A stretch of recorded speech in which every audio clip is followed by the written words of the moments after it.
नमस्कार, मी स्मिता कुलकर्णी. प्रशासनातील मानवी चेहरा अशी ओळख असलेल्या श्रद्धा बेलसरे खारकर यांचं गोतावळा हे पुस्तक नुकतंच प्रकाशित झालेलं आहे. या पुस्तकातल्या 24 व्यक्तिरेखा रोज एक याप्रमाणे आपल्यासाठी सादर करतोय. तेव्हा जरूर ऐका, अभिप्राय कळवा आणि अशाच उत्तमोत्तम व्हिडिओची माहिती मिळवण्यासाठी चपराकचे हे यूट्यूब चॅनल सबस्क्राईब करायला अजिबात विसरू नका. अरुणा खारकर. 70च्या दशकात डॉक्टर अरुणा घाटे लग्न होऊन आमच्या खारकर घराण्यात आली आणि तिच्या रूपानं पहिली महिला डॉक्टरही आमच्या कुटुंबात आली. आज डॉक्टर अरुणा खारकर या नावानं ती प्रसिद्ध आहे. उंचपुरी, गोरीपान, विशाल भालप्रदेश असणारी आमची काकू नेहमीच रुबाबदार दिसते. लग्नात तर ती खूप छान दिसत होती. आमच्या बाबू काकांशी तिचं लग्न झालं त्यावेळी आम्ही वसमतला राहत होतो, म्हणजे अगदीच खेड्यात. त्यावेळी ही काकू आम्हाला फार मॉडर्न वाटायची. तिच्या चिकनच्या साड्या फार भारी वाटायच्या. ती नुकतीच MBBS झाली होती. नंतर तिनं ॲनाटॉमी या विषयात MS केलं. पुढे ती शासकीय मेडिकल कॉलेजमध्ये प्राध्यापक म्हणून नोकरीला लागली. अजूनही तिचं काम सुरू आहे. जवळपास 52 वर्ष तिनं डॉक्टर होऊ इच्छिणाऱ्या हजारो मुलांना शिकवले. आता केवळ भारतात नव्हे तर जगातील अनेक देशात तिचे विद्यार्थी पसरलेत.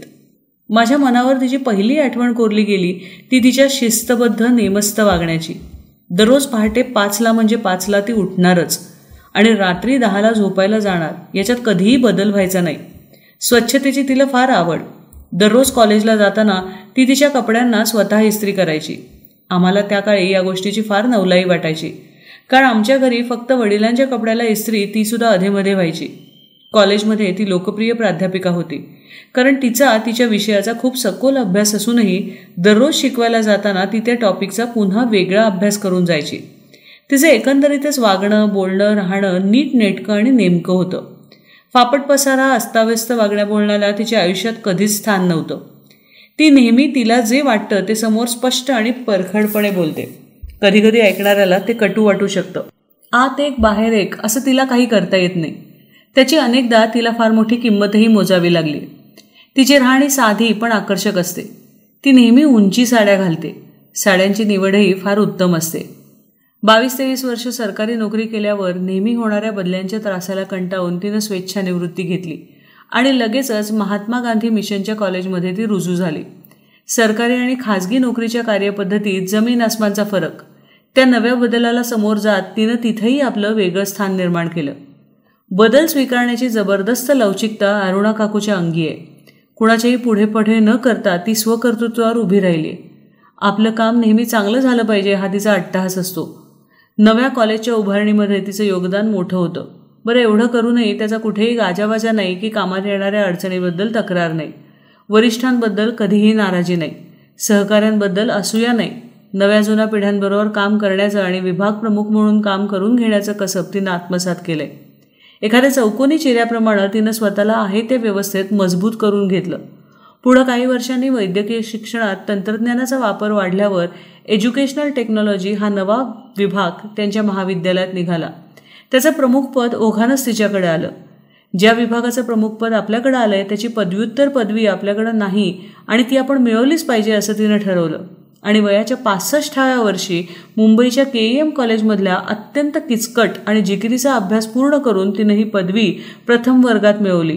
त्यासाठी ती अनेक वेळेला औरंगाबादहून KEM हॉस्पिटलमध्ये येऊन राहिली. हा अभ्यासक्रम खरोखर अवघड होता असं तिचे अनेक सहकारी माझ्याशी बोलताना सांगत, पण तिनं कधी हार मानली नाही.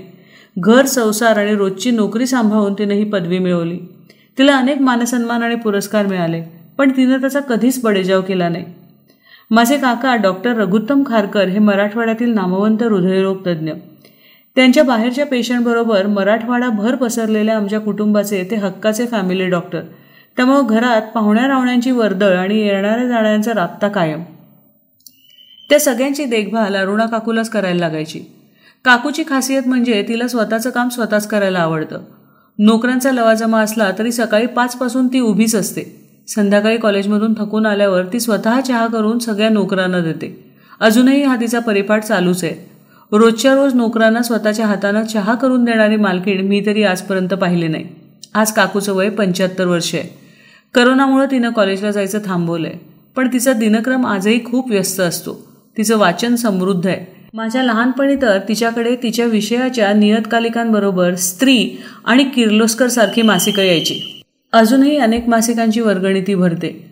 बहुतेक नवी पुस्तकं तिनं वाचलेलीच असतात.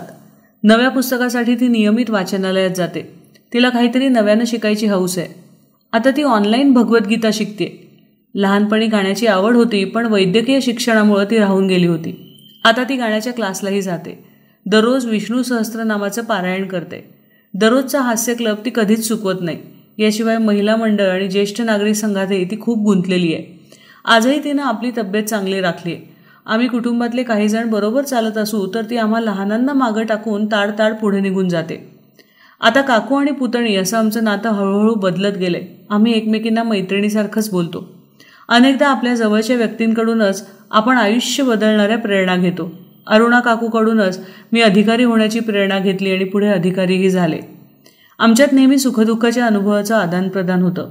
एकमेकींची आम्ही चेष्टा मस्करीही करतो.